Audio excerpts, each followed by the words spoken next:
Bien-aimés dans le Seigneur, bonjour. Téléspectateurs de Logos Télévision, vous tous qui nous suivez de partout, c'est un immense plaisir pour nous de vous savoir nombreux en train de nous suivre, de suivre cette émission qui est votre émission Ecclésia. Ecclésia, cette vitrine qui vous permet de vous exprimer au travers des thèmes bibliques. Nous sommes dans la joie de nous retrouver et je ne suis pas seul, moi c'est votre humble serviteur Thierry Lafontaine. Je suis avec mon compagnon de tous les temps, Albert Matakano, à qui j'ai dit bonjour. Bonjour Albert. Bonjour Papa Thierry et bonjour à tous les téléspectateurs qui nous suivent de partout sur la chaîne de la proximité Logos, mais aussi sur nos plateformes de communication. Partout, nous vous saluons dans le nom de notre Seigneur et Sauveur Jésus. Nous vous saluons dans le nom de notre Seigneur et Sauveur Jésus-Christ. Alors Albert, un nouveau numéro d'Ecclésia, un nouveau thème. Nous voulons parler d'un thème assez important parce qu'on entend souvent parler dans nos églises, pour les lecteurs de la Bible, nous entendons parler des fêtes de l'Éternel. On parle de plusieurs fêtes, alors nous voulons aborder ce thème aujourd'hui, les fêtes de l'Éternel. Tel est notre petit thème que nous allons aborder cette journée dans ce numéro d'Ecclésia. Alors Albert, c'est avec qui? Nous avons un invité certainement. Justement, nous avons un invité, un homme que Dieu utilise beaucoup, un homme de Dieu bien. Du point de vue ministériel, c'est un apôtre, il a l'onction apostolique, il travaille dans la pose des bases et des fondations dans l'implantation des églises. Alors, il œuvre déjà depuis plusieurs années à Dar es Salaam. Il n'est pas du Congo, mais Dieu a permis qu'il soit ici dans les 4 murs de Ecclésia. Et nous avons la joie de recevoir pour vous, par cette émission Ecclésia, l'homme de Dieu, l'apôtre Samuel Lumbu, à qui nous disons Shalom apôtre. Shalom. Je vous salue tous au nom de Jésus. Amen. Je suis très content d'être invité ce soir dans cette émission. Et je suis à votre disposition. Merci beaucoup. Je crois que les téléspectateurs vous ont reconnu. L'apôtre Samuel, ce n'est pas un invité, une nouvelle personne. Si nous pouvons le dire ainsi. Parce que ce n'est pas la première fois qu'il passe dans Ecclésia. Apôtre, nous sommes dans la joie de vous recevoir. Alors, nous parlons des fêtes de l'Éternel. Apôtre, c'est un mot qui revient souvent. On parle de fête, on parle de fête. En fait, quelle perception biblique peut-on comprendre quand on parle de fête? Pourquoi célébrer des fêtes? Quelle est l'importance des fêtes? Il s'agit exactement, brièvement, de quoi les téléspectateurs veulent comprendre. Merci beaucoup, Papa Thierry. Les fêtes de l'Éternel, c'est quelque chose que plusieurs ignorent, prennent ça à la légère. Mais les fêtes de l'Éternel cachent beaucoup de mystères. Et l'Église du corps de Christ a besoin de comprendre les mystères cachés dans les fêtes de l'Éternel. Parce que quand Jésus était ressuscité, il a dit une chose. Dans Luc 24, verset 44, il a dit tout ce que la loi a dit, les prophètes ainsi que les psaumes viennent de s'accomplir en moi. Des fois, nous avons tendance à ignorer des choses qui sont passées dans l'Ancien Testament. Mais l'Ancien Testament, c'est l'ombre des choses à venir. Dans l'Ancien Testament, annonçait les choses que nous sommes en train de vivre en ce moment. Mais quand nous allons dans le livre de Lévitique, chapitre 23, c'est là que la Bible parle, parce que le livre de Lévitique, c'est le livre qui est purement sacerdotal. Donc c'est le sacerdoce là où on nous parle des fêtes, des sacrifices. Et toutes ces histoires-là, c'était une image, c'était des choses prophétiques que nous sommes en train de vivre en ce moment que nous sommes. Mais il y a beaucoup de gens, ils ont tendance à ignorer. Ignorer les fêtes, c'est ignorer son avenir. Pourquoi? Pourquoi je dis ignorer les fêtes de l'Éternel qui sont passées dans l'Ancien Testament, c'est ignorer son avenir? Parce que les 7 fêtes de l'Éternel, c'est tout un calendrier prophétique. Okay. C'est tout un calendrier prophétique. Très bien. Je vais pas, si nous allons dans la définition, une fête c'est une célébration, c'est une manifestation, mais dans les fêtes normales, une manifestation, une célébration agrémentée par la musique, la nourriture et une prise de parole de l'organisateur ainsi que des invités. Mais selon les fêtes de l'Éternel, c'est un peu différent. C'est une célébration, c'est une manifestation, mais ces manifestations étaient liées à quelque chose dans ce temps-là. C'était lié à l'agriculture, c'était lié à d'autres choses. C'est ce que les fêtes, c'est la réjouissance, comme les Hébreux disent Shagim, qui veut dire la réjouissance. Donc, cette réjouissance, c'est quoi? Selon les fêtes de l'Éternel, ils sont différents des fêtes que nous célébrons dans notre pays. Par exemple, demain, dans notre vie quotidienne, demain, on va un peu commémorer l'indépendance de notre pays, du Congo. Mais la différence en est que les fêtes de l'Éternel, ce sont des convocations saintes.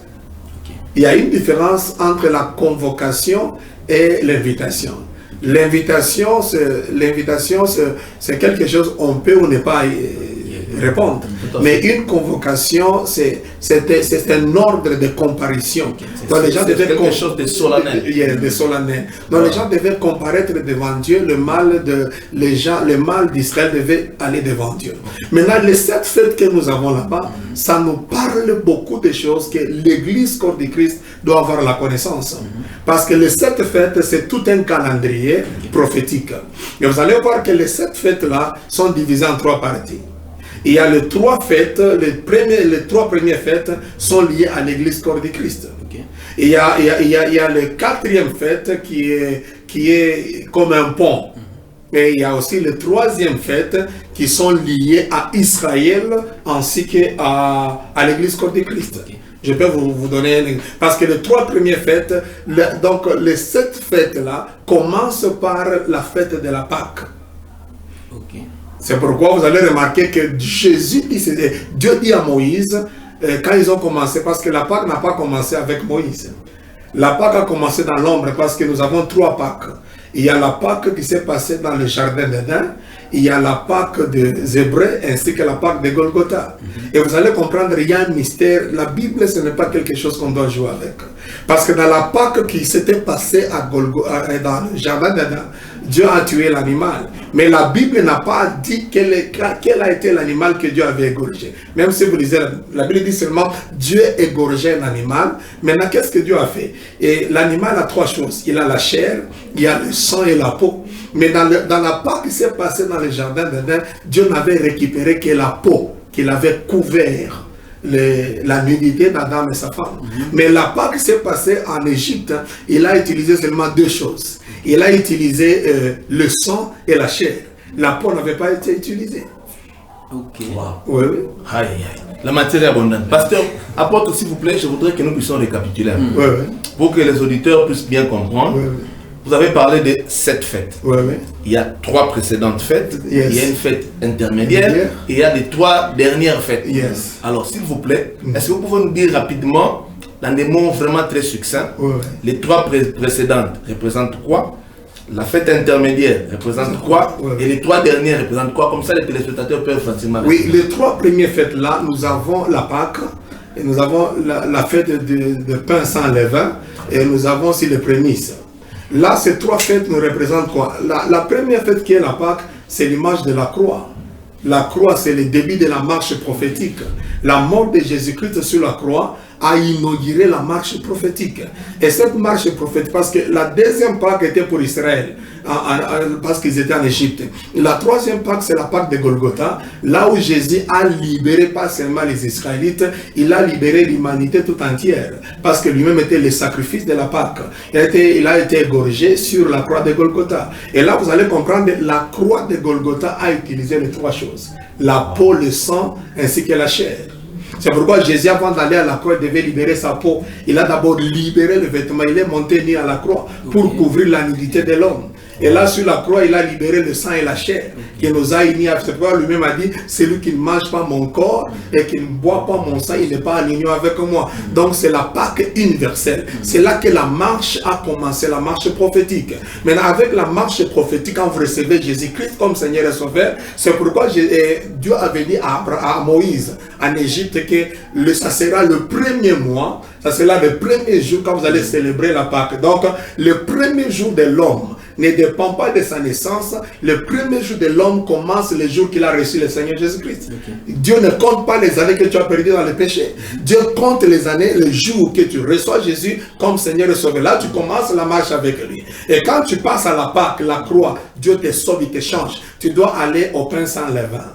Parce que la Bible dit que Jésus-Christ est notre pain. Jésus-Christ a été immolé. Notre Pâque a été immolé. Maintenant, nous devons éloigner les levains. Nous ne devons pas manger le pain avec les levain. Cela veut dire, nous commençons une marche de séparation avec le péché. Quand on reçoit Jésus, on ne peut pas avoir les levains. Les levains, c'est l'image du péché. Donc, la Pâque nous amène à vivre une vie de sainteté, une vie d'abstention. Nous devons nous réserver, nous préserver, nous mettre à côté du péché. Et la troisième chose, la fête des prémices, ça parle de la résurrection de Jésus-Christ. C'est qui nous montre que même si nous sommes morts, nous serons ressuscités avec Christ. Donc ces trois fêtes-là sont liées à l'Église. Ce n'est pas lié à Israël, parce qu'Israël jusqu'à présent, ils n'ont pas encore reçu Jésus-Christ. Donc les trois fêtes concernent l'Église. Et la quatrième fête, c'est la fête de Pentecôte, la fête des semaines. Cette fête doit se passer 7 semaines après la Pâque, le 50e jour. Donc la fête là, c'est la fête intermédiaire, là où le Saint-Esprit est venu solennellement habiter avec nous pour nous préparer à l'enlèvement.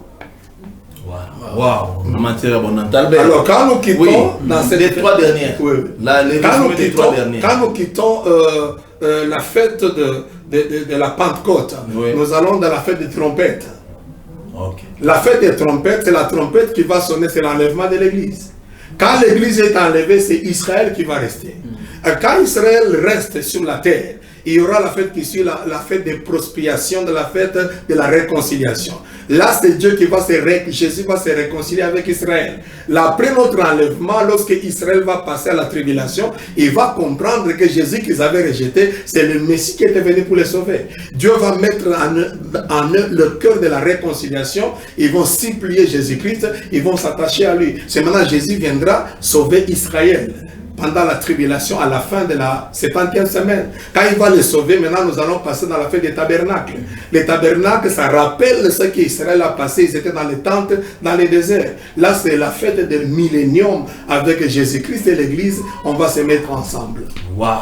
Vous avez compris les 7 fêtes. Vraiment, elle est abondante la matière. Albert, une préoccupation avant de passer après le salut. Justement, c'était bref, mais c'était compréhensible. Très compréhensif. En tout cas, nous bénissons Dieu pour cet homme don que Dieu a donné à l'Église corps du Christ. Je voudrais, apôtre, nous revenons sur les textes. Lévitique chapitre 23, je lis juste le verset 4e. La Bible dit: voici les fêtes de l'Éternel, les saintes convocations que vous publierez à leur temps fixé. Là, il y a une question. Est-ce que le temps a de l'importance dans la célébration de ces fêtes? Oui. Quelle année cette importance? Bon, autant fixé. Donc ce sont des choses qui se sont passées dans l'Ancien Testament. Et vous allez comprendre que Dieu n'est pas lié au temps. C'est nous les humains. Parce que la vie des humains est rythmée par le temps et des fêtes, des célébrations. Cela veut dire que la Bible dit de l'éternité à l'éternité, il est Dieu. Donc cela veut dire qu'il y a la première éternité. Dieu est sorti dans la première éternité. Il est entré dans le temps.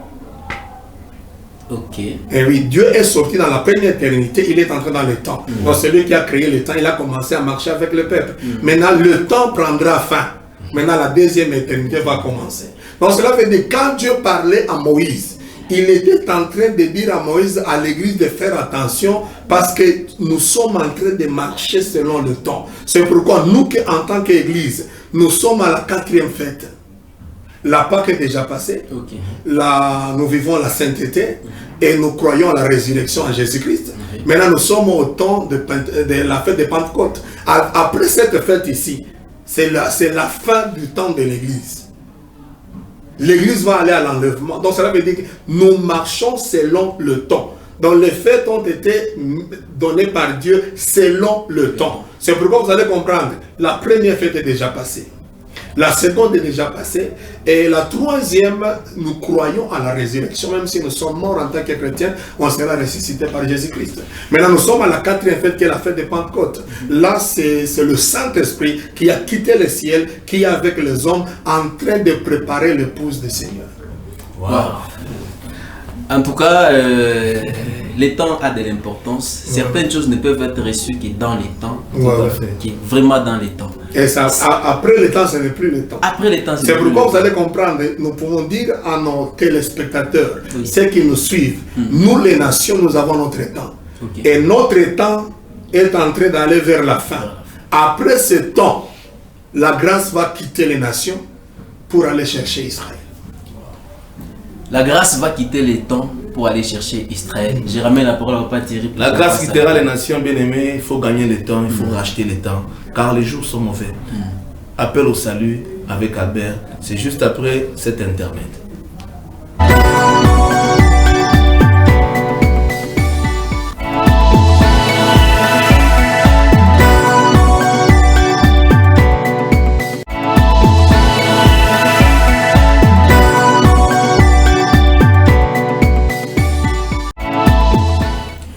Bien-aimés dans le Seigneur, vous nous avez suivis aujourd'hui autour de cette thématique importante, les fêtes de l'Éternel.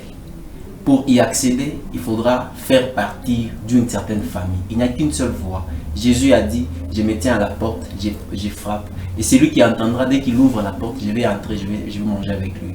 Alors, certaines choses ne peuvent être reçues si elles sont demandées dans les temps. Avant les temps, ce n'est pas les temps. Après les temps, ce n'est pas les temps. Donnez votre vie, il faut le faire dans les temps. Les temps, c'est celui qui vous est accordé aujourd'hui. Vous nous avez suivis et notre vœu aujourd'hui, c'est que vous puissiez aussi jouir des bénéfices attachés aux fêtes de l'Éternel. Ce n'est pas quelque chose que tout le monde doit recevoir, mais c'est seulement pour la catégorie des personnes qui peuvent accepter personnellement Jésus-Christ comme Seigneur et Sauveur personnel dans leur vie.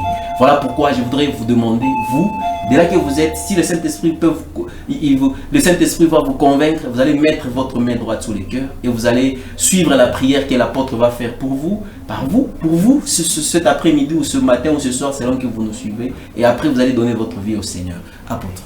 Bien-aimé, je vais seulement te conduire dans cette prière qui va t'aider à changer ta vie.